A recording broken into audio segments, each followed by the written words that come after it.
Hello, আজকে অনেক দিন পরে আবার একটা নতুন ব্লগ নিয়ে এলাম। আমি সঙ্গে পেয়েছি আমাদের বাড়ির কাছে, অনেকেই চেনে, সায়ন্তন। খুব ভালো ছেলে, ও কর্মসূত্রে চেন্নাইতে থাকে।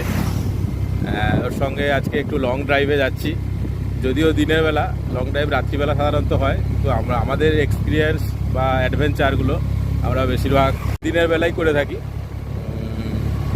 তো যাচ্ছি আজকে একটা নতুন জায়গায়।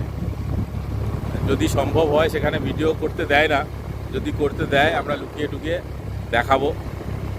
তো চলো, রাস্তাঘাটগুলো দেখো, খুব সুন্দর।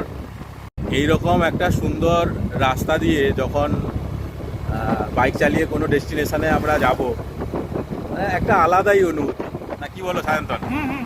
একবারে এই রাস্তা দিয়ে আমরা প্রায় এখন যেতে চলেছি 50 কিলোমিটার মতো যাব, তারপর আমাদের গন্তব্যে পৌঁছবো। যেতে বিকেলও হয়ে যেতে পারে, তো গিয়ে দেখাবো। অনেক দুপুর হয়েছে, আমাদের প্রচুর খিদে পাচ্ছিল, তো এক জায়গায় এসেছি দুজন। লাঞ্চটা পরে করব, এখন আপাতত কিছুটা প্র্যাকটিস খেয়েই কাটাতে হচ্ছে। আচ্ছা সায়ন্তন, আমরা যে কাজে গেছিলাম আমরা তো খুব নিরাশ হয়েছি। আমাদের মানে ভিডিও করতে দেয়নি, ওখানে একটা অ্যাডভেঞ্চারাস প্লেসে গিয়েছিলাম। যাই হোক, পরে যদি কোনো দিন আসতে পারি, এবার লুকিয়ে চুকিয়ে ভিডিও করতে হবে।